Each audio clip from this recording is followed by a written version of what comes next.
मल्होत्रा हवेली का रहस्य। हर शहर में एक ऐसी जगह होती है जिसके बारे में लोग सुन तो चुके होते हैं, पर वहां जाने की हिम्मत नहीं करते। ऐसी ही एक जगह थी मल्होत्रा हवेली, जो एक सदियों पुरानी बैंड पधी हवेली थी। लोग कहते थे कि जो भी रात को उसका दरवाजा खोलता है वो वापस नहीं आता। एक रात रवि और उसके 3 दोस्त समीर, नेहा और पीयूष ने उस हवेली का राज जानने का फैसला किया। रात के 12 बजे वो लोग अपनी बाइक्स से वहां पहुंच गए।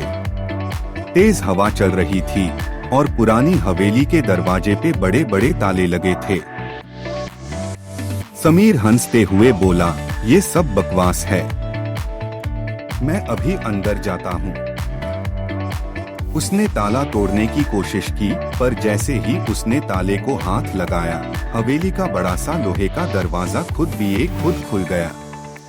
दरवाजा अंदर से इतना अंधेरा था कि टॉर्च की रोशनी भी उसमें खो जा रही थी। दोस्तों ने डेयर अंदर कदम रखा। हवेली के अंदर सदी हुई लकड़ी की बदबू थी। दीवारों पर पुराने पेंटिंग्स जो ऐसे लग रहे थे जैसे उनमें की आंखों से कोई उन्हें देख रहा हो। जैसे ही रवि ने एक पुराना लकड़ी का सैंडुक देखा, उसने उसका ढक्कन उठाया। अंदर एक काली डायरी थी। उसने डायरी पढ़ी।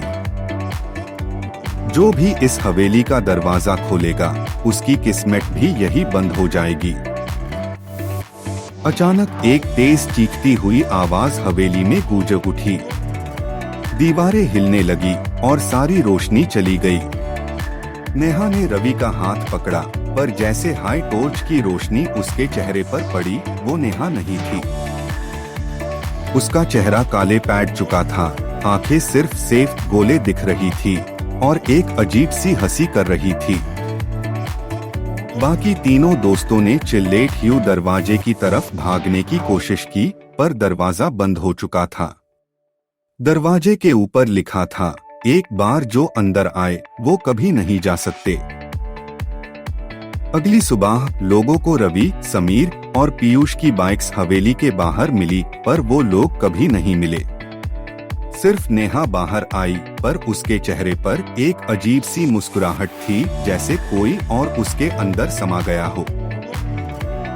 आज भी मल्होत्रा हवेली के दरवाजे पे नए ताले लग जाते हैं, चाहे कोई उन्हें तोड़ भी दे, और अंदर जाने वालों का कभी पता नहीं चलता।